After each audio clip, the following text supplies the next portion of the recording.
Welcome to Rethink, the Financial Advisor Podcast. My name is Adam Holt. And this is Derek Notman. We are your hosts, both veteran advisors and fintech CEOs who challenge the status quo, question everything, and have fun doing it. Hear honest commentary on the challenges facing advisors today. And be part of a community where we can all rethink the profession. Now on to our episode. So Derek, I'm wondering, are you an advisor who sells or a salesperson who advises? Yeah, that's a super interesting question. I would say when I started a little over 15 years ago, I was a salesperson who advises, but there's been a shift. And now I would say it's flip-flopped. But that's tough because it's almost hard to quantify one or the other, but I would say there's definitely been a shift towards the former at this point. I'm curious. I think that you've got a similar journey there, but I'd be curious to know how you started and how you would identify yourself now. It's a wonderful question because it gets you stuck in this cycle. And I know many of our listeners are probably asking or have asked that question before because professional identity is so important today, not only to ourselves and how we construct our firms, but also to our customers. There's a huge regulatory movement towards this. As you already know, we've all been affected in some level by either the DOL or best interest. Mm-hmm. Really, this advocacy for the customer. I think it's important that we define this. When you started out in the business, how did you come into the business? You mentioned this. Yeah, I came in, I'd done a couple of interviews with different companies, and I came actually in as a life insurance agent. I found that out after I got hired, right? I really wanted to help people with their money. Went through the interview process, everything sounded good. And they're like, well, you got to sell this life insurance thing as part of this. I'm like, okay, well, that's cool. I get it. There's risk management involved here. But then I got into the trenches. I'm like, all I'm really selling is life insurance here and maybe some other stuff on the side. So really, at that point, like I always, and I've said this before in even other podcasts, I've always had the CFP mindset. Even though I wasn't a CFP for many years, I had that mindset. So I would say the salesperson who advises is actually quite fitting when I came in. Mm-hmm. But eventually I flipped it. I got the CFP and I did all the other things that we do to actually become an advisor. But we still have to sell at the end of the day. We're going to get to that, but that's actually a big part of being an advisor, I would argue. I'm curious. I agree. I don't know. I mean, what are your thoughts on that? Did you have a similar start? Well, all my journeys are, it seems like a saga, right? It's less than a story or a snippet. I also, like you, got into the business at a financial services firm, aptly marketed that way, and found out that it was a life insurance company that had gotten into the investment business. And I was there. I loved the people. The people really drove me to do it. I learned the life insurance business. At the time, I really didn't understand it. When you get into a business that requires the distribution of a solution, you find that the advice usually winds up recommending the solution. Big surprise. Because at the end of the day, you need to pay the bills, and your managers and your mentors are all expecting that you're going to deliver sales results. So I was very clearly a salesperson in my early days. I learned the product. I learned the process. That was good. But I also, like you, within the first couple of years, realized I wanted to be a financial planner. Mostly because of my own ego. I wanted to be viewed by my customers as someone who was an advocate for them first. And these solutions were literally just the execution of our advice. And of course, I did have some success with that. When I went into financial planning really early, I also, like you, got my CFP very early because I was just committed to education. I figured as a young person, the only way I was going to compete was just to be the smartest person in the room for my age. That was what I did. Totally, right? Yeah. What else? I mean, I didn't have a natural market. I didn't have my call list of 100 people to call upon. But, it's interesting. So many of the advisors that we both know started in either the wirehouse or in the insurance or annuity space because those are the ones that hire us into the world, right? Very few advisor-only firms existed 15, 20 years ago and were willing to pay somebody a base salary who had no clients to bring to the firm. Right? The infrastructure is set up specifically to bring you in as a product person first, still to this day. It still is. Product distribution is how the whole industry has been built for and structured for decades. Over 100 years, arguably. Right. It's not broken. Don't fix it. Right. But, of course, what we have to do with it. We got to rethink it. We got to rethink it. So that doesn't mean we're going to change it. I think what's happening is when we thought about what we wanted to talk about today, one of the interesting themes that brought Derek and I together, having different paths that we mentioned in our first episode, is that we both have a similar mindset that the financial advice community actually does act in their client's best interest. Most of the people that I know in this business really want to help. We lead with that. We lead with advice. We lead with empathy, with authenticity. Now, the products, although really critical, and we can't discount this, when you give somebody advice and you don't give them the opportunity to take action, you're not necessarily serving them. That would be like me saying, listen, Derek, you should probably eat better. Anyway, what are you watching on Netflix today? Right? Yeah, if I'm not actually going to help you go, okay, let's not go to this fast food. Let's go to get a salad or something. Then I can actually be an advocate for you. No question. I think there's nothing wrong with the majority of financial products out there, but I think this whole leading with advice shift is happening. And it's super interesting how there's this transition from sales to advice. We're not saying that means products go away. It's just the products are sold differently. It's interesting when you look at perception, and I think the perception forever is that unless you were a CFP, unless you had all those credentials, is that you were just a salesperson. That was the consumer's perception. And not that was bad, but that's just what it was. But I think the perception moving forward, and even arguably today, and I think this has been driven in part by like the DOL and best interest, and I think just access to information has also helped drive this, is that the consumer is now perceiving salespeople is maybe not the best thing for them, right? Although at the end of the day, if they're going to get a product one way or another, it's kind of interesting because the end result is almost the same, but it's that journey, it's that process, it's the perception that's changing. And if the regulatory bodies are doing it and the consumer's doing it, I mean, as advisors, we really, even salespeople, we have to pay attention to this. Yeah, it's an interesting thing because I think a lot of the commentary, that's what hits the media, what hits social, and what we tend to talk about it in kind of the off air is, does productivity of placing the business actually predict you being a good advisor? I mean, we talked about this before, which was most of the market has always for years said that the top advisor, the best advisor, was the top sales producer. Right. It goes back to sales. What? Exactly.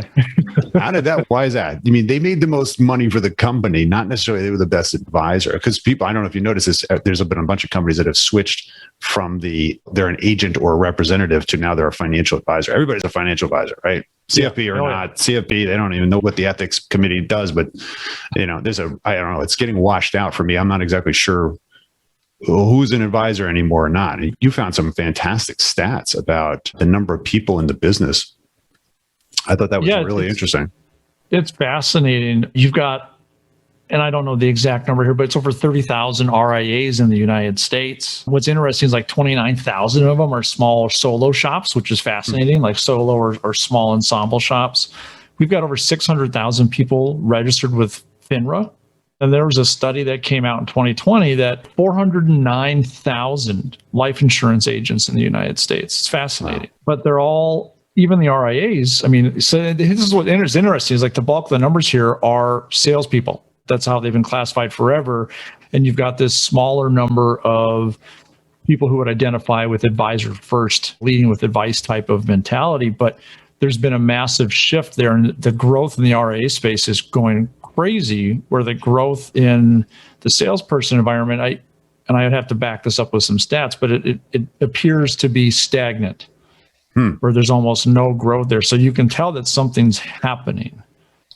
Well, there's no question there's an enormous amount of turnover in the early years for all these businesses, as we all know that there's 1 in 4 chance of surviving if you have a good shop behind you. It's amazing to see how many of we've done a lot of surveys on this, specifically with some of the wealth management companies at our company to try to figure out what's happening in the field force distribution market.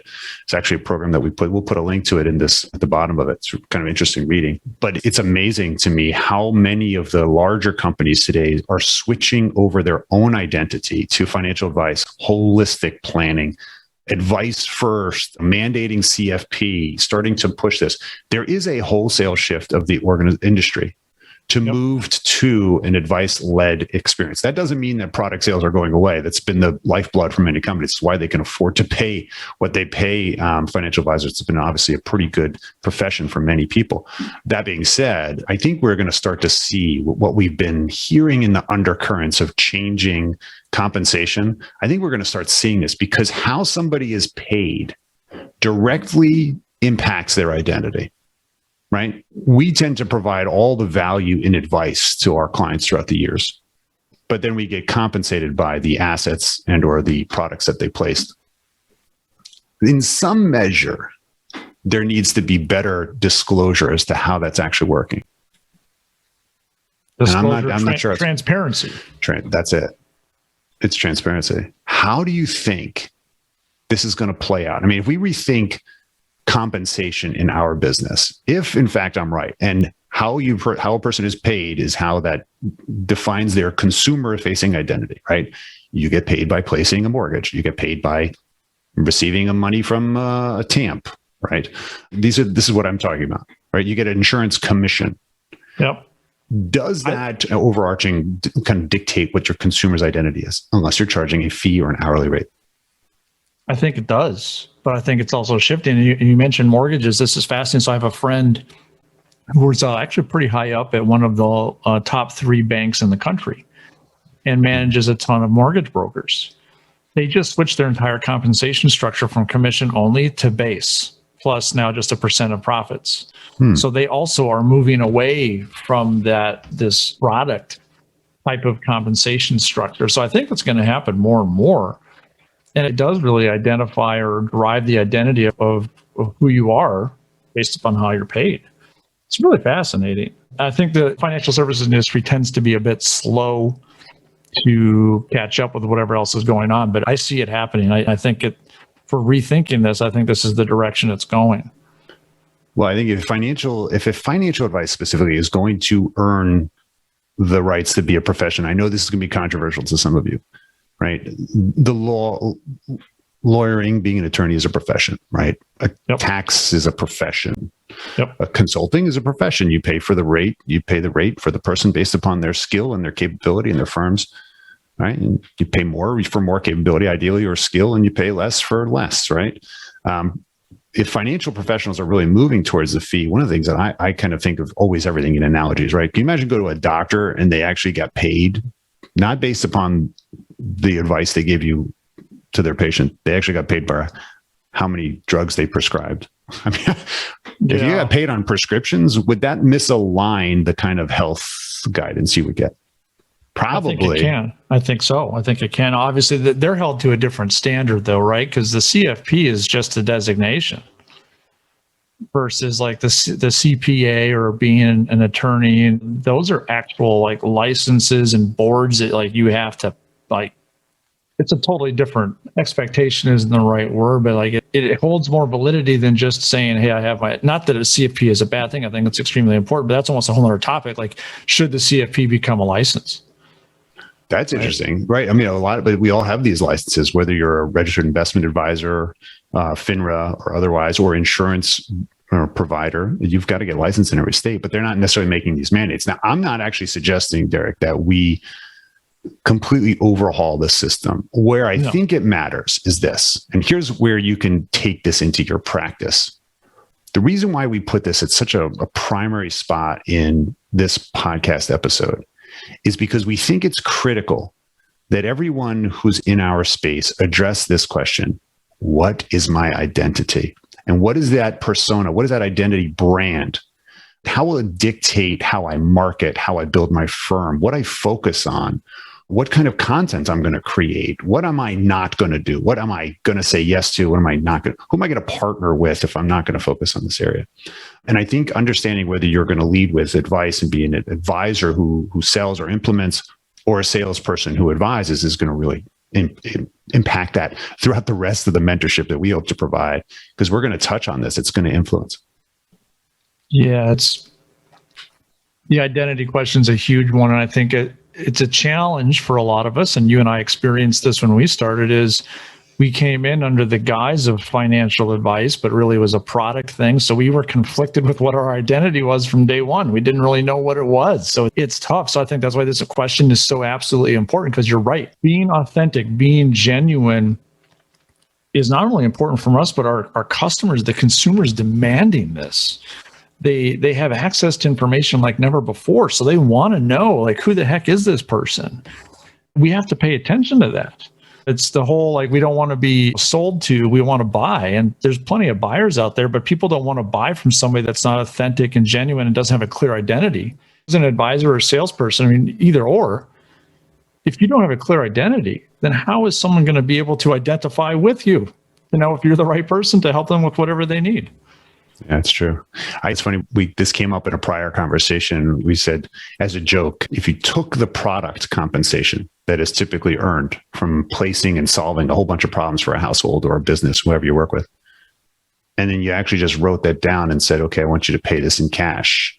Or if you stripped out, you stripped it out and said, would they pay you the same amount? And I think it's been convenient that it's one of those things, it's hush, hush, don't talk about it. It's disclosed on page 53. And you read the prospectus, right? Because I read it. And therefore, I've disclosed it. Maybe you've done that on your ADV I don't know how all of this stuff actually gets communicated, because unless you're coming up front and saying this, and it really reminds me of a question somebody asked me about authenticity. They said, when somebody asks you a question that's a yes or no answer, and of course there's all details, there's always explanation, you should answer the question first. Unfortunately, most people, when you ask them a straight, tough question, they give you a whole bunch of stuff and then they answer the question at the end. And you know what that sounds like? It sounds like excuses.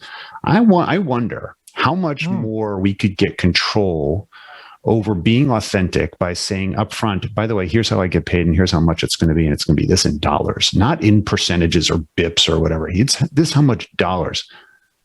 But let me now tell you why it's worth it, what I'm going to deliver. Because I think there's been a real disconnect, and it's unfortunately a disservice to the consumer, that when you ask them, what does your financial advisor do and how much does it cost? Most of them have no clue. They provide me comfort and confidence. That's what they provide. It's a person to call instead of a computer or someone who just got out of college and is manning the phones that day. They're buying confidence, hopefully competence, but I don't know that they know what they're paying and really what they're getting. I don't think so. I don't think many of them can actually articulate it. I'm actually helping a friend right now switch advisors. They're not because of our relationship. I'm not working with them. I kept asking, like, well, what are you paying? And they're like, well, I don't know. I think I pay this.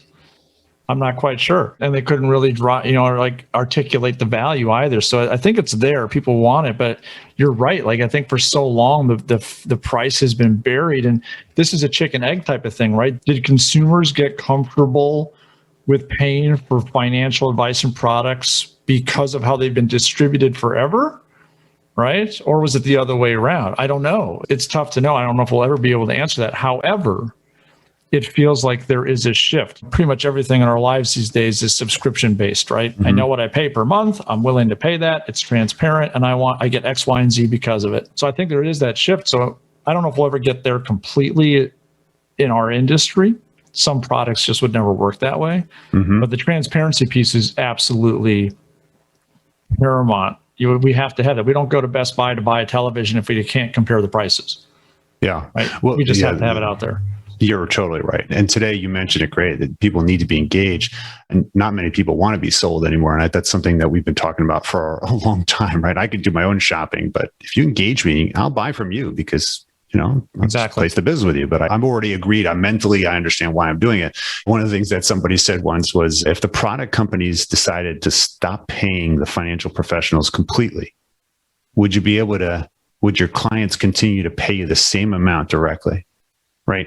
Would they actually understand the value you provide enough to say, wait, you were getting $15,000 a year in compensation from that company? Okay, I'm now charging you directly. You were paying it. It just, you didn't see it. I think what happened is, the historical way of distributing financial services was it's just so established. The legacy is so well run. We all both know that there's all kinds of companies that have their fingers in the pot, side deals, selling arrangements. We don't even understand half the stuff. There's so much money moving through the system that it's easy to get kind of we'll just accept it because that's just the way that products work. I think we're starting to see something coming. I don't know that everyone's going to love it, but I'm be really curious and choosing where you sit as your identity. This is why it's important, right? Not just to kind of listen passively.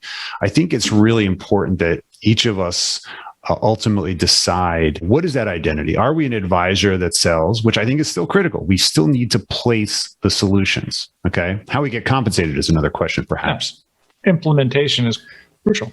It's crucial, right? But we also need to decide what that marketing is going to look like. Again, it's going to be paramount for us kind of working forward together, because how you market, how you brand, how you build, what you say yes and no to is going to be critically important based upon what your structure is. And for those of us that want to stay specifically in a product solution, become an expert in, let's say, estate planning and life insurance, own it, love it, be it, totally be transparent about it. That's right. But so important, because as a consumer myself, I go to a website.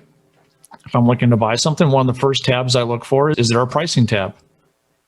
No pricing tab? I'm leaving. I'm not interested, right? So I think we have to have that. But answer that identity question and then own it. I think that's what you have to walk away with at that part there. I think it's a great way to think about it. Very cool. Well, one of the things that we've been trying to do in this podcast, and you'll hear us do this again and again, is we open up to the community. This is our own version of Dear Abby, right? Dear Derek and Adam. Talk about something. Now, both Derek and I speak a lot around the world now and give our opinions, good or bad, to a whole bunch of companies and financial advisors and professionals. And this one came in from Chris in Canada, submitted via email. And so you can do this by certainly doing it on social, by LinkedIn, following us and just sending us a direct message. Say, hey, I want you to address this topic. This one actually comes up a lot. And here's what he wrote. Dear Adam, you mentioned a concern that has been robo-advice taking over the industry and practices. What are your thoughts on this question, and what other disruptors do you see? So let me throw this to you, Derek, because we get this question a lot personally. What's your perspective on robo-advice, how it's going to affect both the advisor and the salesman? Or salesperson. Yeah, I think this is almost a foregone conclusion at this point. Skynet's not taking over. Okay. It's not happening. Are you sure? At least in this space, I'm pretty darn sure. I think there was a flash in the pan with robo-advice, and a lot of advisors got scared because it commoditized what we do and took the power away from us. And I think what ended up happening is that people figured out, like, well, wait a minute, like, I'm a human being. And robo-advice can only help me so much because a robot doesn't know who I am. They can't empathize with me. They can't build trust with me in a relationship and give me customized advice.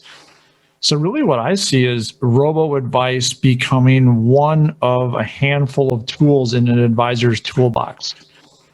I think that's, in my personal opinion, I don't think there's going to be any disruption at all. I think an advisor might just say, hey, okay, for this client, for this situation, you know what? We should use a robo-advisor. It just makes sense. So now it's almost like the roles have been flipped, where now the advisor is in control and is kind of dangling their hand up top with all their different tools, and robo-advice is just one of them hanging there.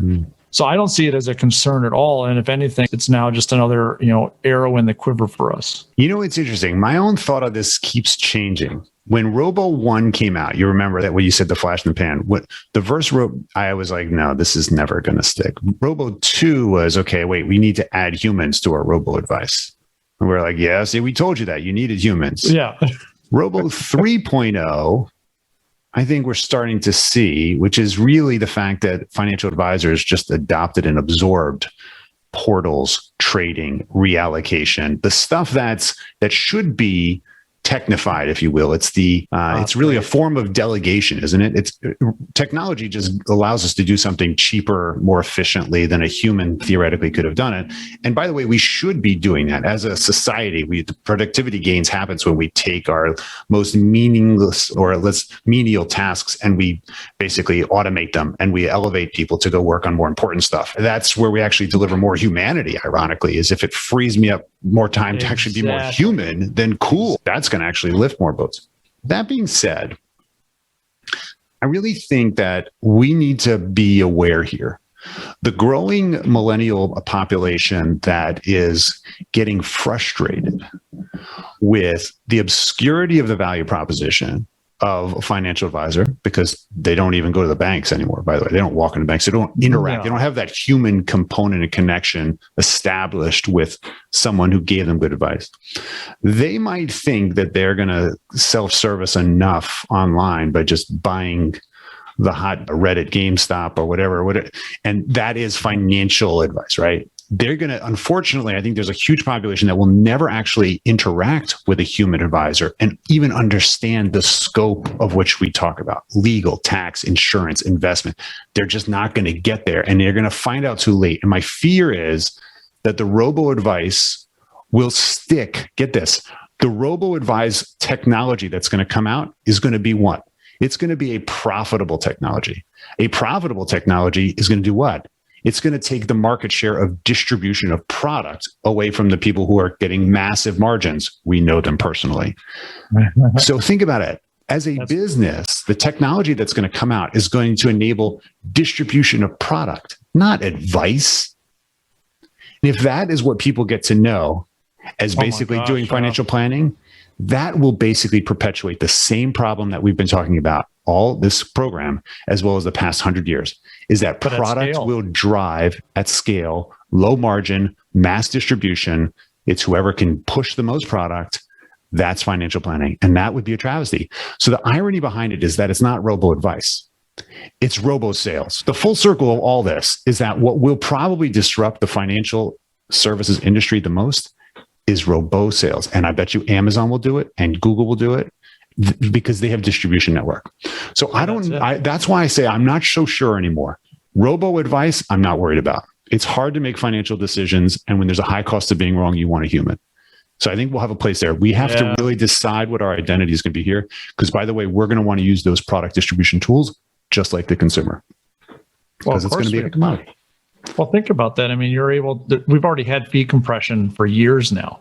And think about this. You have a robo sales platform, marketplace for whatever. So maybe you've met with an advisor virtually or in person. Like, okay, I need this. I paid for my financial plan, but I'm going to go to this marketplace now and go buy this thing. That's it. Dude, you've just cut out like 2 or 3 middlemen, if not more. So you're getting your product at wholesale. That actually is a massive potential disruption that if I was a product distribution company, I would want to be paying really close attention to this and get in front of it somehow. Well, think about that. A product manufacturer like a mutual fund company or a life insurance company or an annuity company, they are a product manufacturer, no different than a car manufacturer in a sense. Yep. Their biggest cost is what? Distribution. If distribution can go digital, then they don't need agents anymore, which is why if you're asking yourself, why does it really matter, guys? It matters because in the future, the way you're paid may not be the way you're paid today. And that's why I'm asking, is the consumer going to pay for you if the product company doesn't? That's a mind bender. I think I can speculate on where that's going to go. And I would say maybe focus on getting some of those credentials we talked about earlier. Maybe. Time to ask that question now before you wind up with this. Technology is moving fast. Both of us have seen this as tech CEOs that were advisors. This stuff's changing fast. We got to pay attention. So with that, by the way, thank you, Chris. We will be sending you an awesome Rethink t-shirt so that you can walk around with telling everybody that you're rethinking everybody. And they're going to say, what are you talking about? So thank you. It's going to be fun. By the way, you can get one too. If we pick your question, we will send you the coolest shirt that says Rethink across the front of it. Everybody will think you're a real game changer or something. Cool. Yeah, they're really, really cool. Hey, Derek. So are you an advisor that sells or a salesperson who advises? I'm definitely an advisor that sells at this point, 100%. You notice how I answered the question without a whole bunch of other stuff first? Nice. Well done. I am as well. I aspire to be an advisor who helps others, and that's good. But so hopefully you guys feel part of this. Remember to subscribe to our podcast and be part of it. Don't be shy. Be part of this conversation. You can get involved by direct messaging us on LinkedIn. We look forward to being part of your daily routine. You've got it daily. You want to see you can't see our faces, but you can hear our voices. That's for sweet nothings. God will. Take care, buddy. All the best, bud. Cheers, guys. Thank you for listening to Rethink, the Financial Advisor Podcast with Holt and Notman. Be sure to subscribe now and join the ongoing conversation. The information covered and posted represents the views and opinions of the guest and does not necessarily represent the views or opinions of Asset Map or Connector. The content has been made available for informational and educational purposes only